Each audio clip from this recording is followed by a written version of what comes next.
The wind had been still all morning, which was unusual for November in Virginia. It carried the smell of chrysanthemums and gun oil, the two scents that always seemed to find each other at ceremonies like this one. The crowd had gathered early, officers in pressed dress uniforms, city officials in dark wool coats, a handful of journalists with cameras already raised. The plaza outside the Richmond Law Enforcement Training Center had been polished to a shine. Flags snapped in a brief gust, then settled. Everyone was waiting. Nobody paid attention to the young woman standing near the back fence. She wasn't dressed for the occasion. She wore a canvas work jacket the color of dried mud, the kind with too many pockets and fraying cuffs. Her dark hair was pulled back tight, not styled, just out of the way. She held a paper coffee cup in both hands like it was the only warm thing she owned. She looked like she might be a maintenance worker who'd wandered into the wrong part of the building, or maybe a college student who'd misread the invitation. A sergeant near the side entrance glanced at her twice. The second time he walked over. "This area is restricted to credentialed attendees," he said. She looked at him. "I know. Do you have your badge?" She reached into the inside pocket of her jacket and produced a laminated card. He looked at it, then looked at her, then looked at the card again. His expression didn't change, but something behind his eyes shifted. He handed it back without a word and walked away. Her name was Adrian Holt. She was 29 years old. And the 8 canine dogs currently sitting in perfect formation at the front of the plaza, the ones the crowd had come to watch, the ones who had made national headlines for their record-breaking apprehension rates over the past 3 years. Every single one of them had learned to breathe inside a kennel she had built by hand. She didn't expect anyone to know that. She hadn't come here for that. She'd driven 4 hours from the Eastern Shore because she heard through a mutual contact that Nero was going to be at the ceremony, and she needed to see with her own eyes that he was okay. 3 years earlier, Adrian had been running a canine rehabilitation facility out of a converted barn on her family's property in Chincoteague. It wasn't glamorous work. It was early mornings and late nights, and the smell of antiseptic and wet fur, and the particular low sound a dog makes when it's in pain and doesn't know how to say so.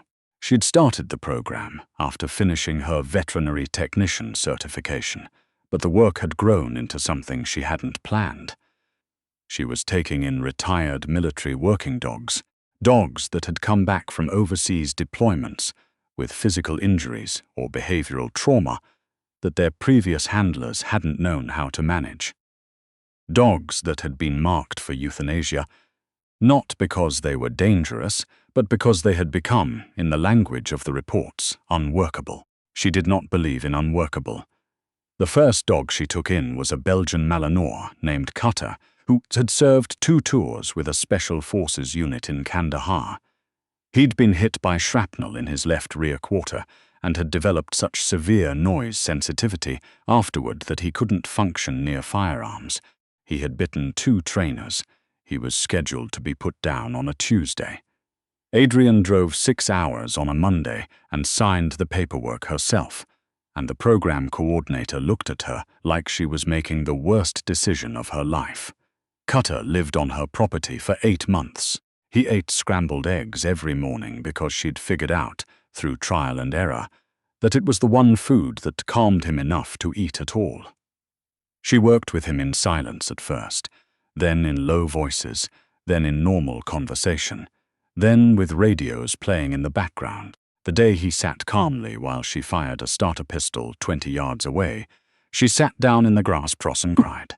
She didn't rehabilitate every dog she took in. Some of them were too far gone, and she had learned, painfully, when to let go and when to keep holding on. But the ones who came through the other side came through completely, and word travels in military circles faster than people expect. By her 3rd year, she had a waiting list. That was how Nero came to her. He arrived in the back of a government vehicle on a cold March morning, muzzled and sedated, with a 3-inch gash along his left shoulder that had been poorly sutured and had already started to scar wrong. He was a German shepherd, 4 years old, black and tan, with the kind of bone structure that made you understand immediately why the breed had been chosen for this work. Even sedated, even injured, even afraid, he carried himself with a composure that felt almost architectural. Like something load-bearing, the paperwork said he had been involved in a training accident that resulted in injury to 2 handlers. The paperwork did not say much else. Adrian had learned not to trust paperwork. She spent the first week just sitting near his kennel, not trying to touch him, not trying to train him, not trying to do anything except be present. She read out loud sometimes, whatever she had on hand, grocery lists, veterinary journals, the back of a cereal box once when she'd run out of other options. She talked to him like he was a person in a bad situation who needed someone to act like things were going to be okay even before they were. On the 8th day, he pressed his nose against the kennel door. On the 14th day, he let her touch his ears. On the 22nd day, she realized she was in serious trouble because she had made the fundamental mistake of letting herself love him. She didn't have the luxury of getting attached.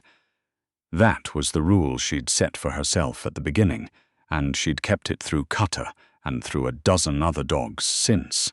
The work was the work. The dogs weren't hers. They came from somewhere and they went back to somewhere, or they went somewhere new, and either way the point was to get them ready for whatever came next. She knew that. She had known that when she started, but Nero had a habit of sleeping with his chin on her feet when she worked late at her desk. He had a habit of standing in the exact spot where the morning sun came through the barn window, not moving until the warmth had soaked all the way into his coat. He had a habit of bringing her things, a glove, a rolled-up bandana, once a single work boot that she still to this day had no idea where he'd found, and laying them at her feet with an expression of tremendous sincerity, as if the offering was important, as if he was participating in the household and expected credit for it. She was with him for 7 months. She knew when the call came that she should have been expecting it. The contact from the SEAL K9 unit program was professional, grateful, everything she could have wanted to hear. Nero had tested above every metric they'd tracked. He was being placed with a handler named Sergeant Boyd Cranfield, who had an excellent record, and had specifically requested a dog with Nero's profile.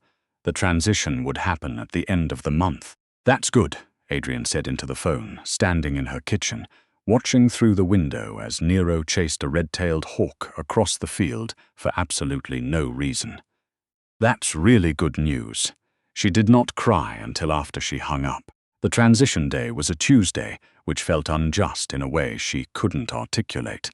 A government vehicle came. 2 officers loaded Nero's gear, the custom harness she'd fitted, the training leads, the medical file she'd kept meticulously updated. Nero walked to the vehicle calmly because she had worked for months to make sure he would. He turned once and looked at her.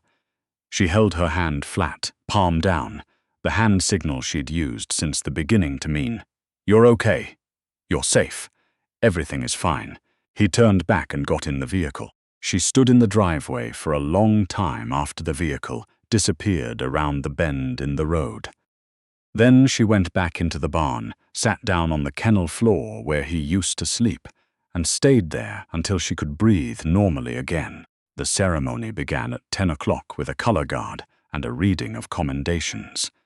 There were 8 handlers in formation, each holding a leash, each standing with the particular controlled stillness of people trained to stand still in public. The dogs sat beside them in a line, immaculate, unmoving, the picture of discipline. Adrian found Nero without searching. She'd been looking for him since she arrived, tracking the line systematically, but she didn't need to check more than twice. He was 4th from the left. He'd grown into his frame since she'd last seen him. His coat was exceptional. He sat with the same architectural stillness she remembered, the same quality of load-bearing, and something in her chest did something she didn't have a word for. The deputy commissioner stepped to the podium and began to speak. Adrian wrapped both hands around her coffee cup and listened without listening, watching Nero's ears move in small increments as sounds caught his attention and released it. The crowd applauded twice. A camera crew repositioned itself near the fountain. She had positioned herself near the back because she hadn't wanted to be noticed, and she had mostly succeeded. A few people had glanced at her. Nobody had stopped to speak with her. She was fine with that. She was here to see Nero, and then she was going to drive 4 hours home, and that was all this needed to be. That was what she told herself. She was looking slightly to the left of the formation, at a point on the ground between herself and the ceremony, thinking about nothing in particular when the wind shifted. It was a small shift. Anyone standing at the front of the plaza probably didn't feel it at all, but it moved from the back fence toward the formation, and it carried whatever was on it. The work jacket, the coffee, the 7 months, all of it, directly toward the front of the line. Nero's head moved first, not the ear flick of passing attention. A full turn. He lifted his nose, and the quality of his stillness changed into something that was not stillness at all, but its opposite, absolute focus. His handler, Sergeant Cranfield, felt the leash tighten and looked down. "Easy," he said quietly. Nero's head came further around. He found her in the crowd the way a compass finds north. Not searching, just arriving. His body was still technically in the sit position, but every line of him was already somewhere else. The leash tightened further. The dog beside him, a Belgian Malinois named Stark, who had reportedly never broken formation in 2 years of service, turned his head at the same moment following Nero's attention, and then did the same thing. The same lifted nose, the same arriving. Sergeant Cranfield looked up, following Nero's sightline, and found the woman in the canvas jacket near the back fence. "Hold," he said. To the dog, not to her. Nero stood up. Not lunging, not straining, just stood up from the sit, the way a person stands when they see something they've been waiting for. The leash went tight and then tighter, and Cranfield took 2 steps forward to keep up with him and said something to the officer on his left, who was now dealing with his own dog pulling in the same direction. The deputy commissioner was still speaking. 3 dogs were now standing, then 4, then a 5th dog 60 feet down the line, broke into a sound, not a bark, not a growl, but a high, clear sound that cut straight through the amplified voice at the podium and landed in the crowd like something dropped from a height. The commissioner stopped speaking. A murmur moved through the crowd. Cameras turned. All 8 dogs were now moving. Not running. They were too disciplined for running. Their handlers were too experienced for that to happen. But they were moving, every one of them, converging in the same direction, and 8 handlers were moving with them because there was no other option, and the crowd was parting because 8 large working dogs were moving through it, and the whole ceremony had stopped, everyone frozen, every camera turning, every face turning toward the woman at the back fence, who was standing very still with a paper coffee cup in both hands and an expression that a person gets when they are trying very hard not to fall apart in public. Nero reached her first. He didn't jump on her. He had never been a dog that jumped. He walked to her and pressed his entire body against her legs, the way he had on the 14th day, and the sound he made was not a sound she had a word for either. She got down on her knees right there on the plaza stones without thinking about it. Without thinking about anything, and she buried her face in his neck, and he let her, and the crowd was completely silent. Sergeant Cranfield held the leash with slack in it and said nothing. The officer next to him said nothing. The deputy commissioner at the podium said nothing. The cameras were still rolling. It was a full minute before anyone spoke. The officer who finally moved was a woman in her 50s, a chief with a command posture and the look of someone who had seen enough of the world that very little surprised her anymore. She walked through the crowd to the back fence and looked at the woman kneeling on the ground surrounded by 8 canine dogs who had collectively decided that the ceremony could wait. "Ma'am," she said, "can I ask who you are?" Adrienne looked up. Her eyes were wet. She didn't try to pretend otherwise.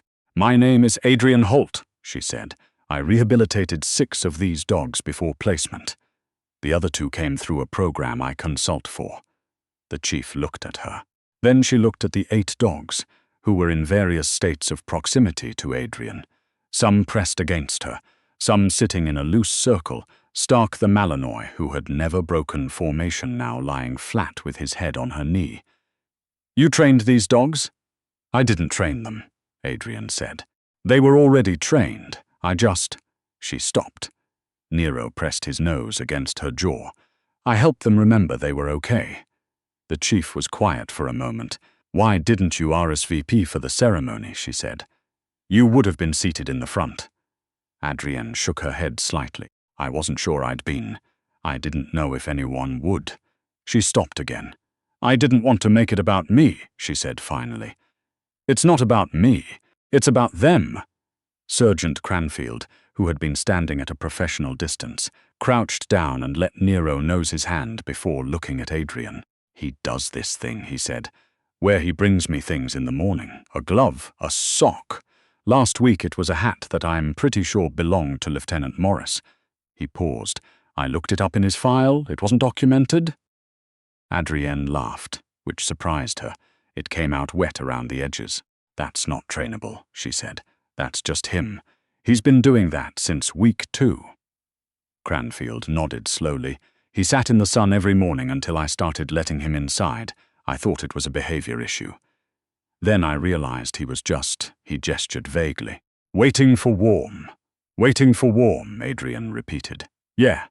They looked at each other over Nero's back, these 2 people who loved the same dog in entirely different ways, and there was something between them that wasn't rivalry and wasn't competition, but something closer to recognition, the understanding of what it meant to be trusted by something that didn't have to trust anyone. The chief straightened. She looked back at the crowd, at the cameras, at the stalled ceremony, and the dignitaries, and the flags, and the polished plaza, and then she made a decision. "We're going to need to delay the start," she said to the officer nearest the podium. Then she turned back to Adrian. "There's a seat in the front row with your name on it. I'd like you to take it." "I'm not." Adrian started. "Mrs. Holt," the chief's voice was even and final, "those dogs have been getting commendations for 3 years. The people who put them in position to receive those commendations should be in the room." She paused. "That includes you." The ceremony restarted 11 minutes later. In the front row, to the left of the deputy commissioner's family, sat a young woman in a canvas work jacket with fraying cuffs, her dark hair still pulled back tight. The dogs were in formation again, handlers at their sides. The deputy commissioner returned to the podium. But Nero's ears were not tracking the podium, all through the reading of commendations, all through the applause and the photographs and the official presentations. His ears were turned slightly left, toward the front row, monitoring a frequency that had nothing to do with the ceremony and everything to do with the fact that she was there, close in the same air. Every few minutes his handler would murmur something, and he would reset his attention, return to the work, perform exactly as trained. But his ears didn't move. After the ceremony ended and the crowd began to disperse, there was a reception inside the training center's main hall. Adrian stood near the edge of it with a glass of water she wasn't drinking, not sure whether she should stay or go when Chief Maureen Granger found her again. "How many dogs have you worked with?" the chief asked. 41, Adrian said. "Over 6 years, 23 placed in active service, 9 in civilian care, 4 retired to handlers, 5 still with me, and the other 30. We don't always get to where we're going," Adrian said. "I keep records on all of them." Chief Granger studied her. "Do you have a card?" she said. Adrian almost laughed again. She reached into the many-pocketed jacket and found one, slightly bent from having been in there for 3 weeks, and held it out. Chief Granger looked at it. Holt Canine Recovery Program, Chincoteague, Virginia. Under the name, in smaller type, Adrian Holt, CVT. Certified Veterinary Technician, the chief said. "And a lot of hours in a barn," Adrian said. The chief tucked the card into her breast pocket. "We have a dog coming back from overseas next month," she said, her voice dropping slightly, taking on a different register, the register of someone speaking past professional language into something more honest. "He's been marked." She stopped. "The assessment says he's unworkable." Adrian looked at her steadily. "Send me the file," she said. She found Sergeant Cranfield before she left. He was near the door with Nero at his heel, the handler's hand resting easy on the leash, the comfortable posture of someone who had settled into this partnership over time. "Thank you for taking care of him," Adrian said. She meant it simply. Cranfield nodded. "Thank you for—" He paused. "For whatever you did before, he's the most solid dog I've ever worked with." He glanced down. "And the weirdest, he has an enormous personality," Adrian agreed. "He reorganized my sock drawer once. I still don't know how." She smiled. "It went all the way up." She crouched down in front of Nero one last time. He sat calmly, looking at her. She put her hands on either side of his face, and he let her, as he always had, with that quality of complete and unhurried permission. She held her hand flat, palm down. "You're okay. You're safe. Everything is fine." He blinked once.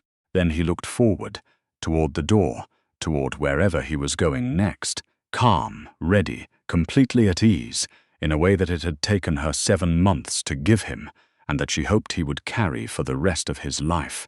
She stood up.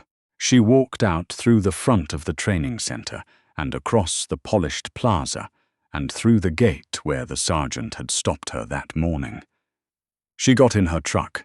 She sat for a moment with her hands on the wheel, looking at nothing.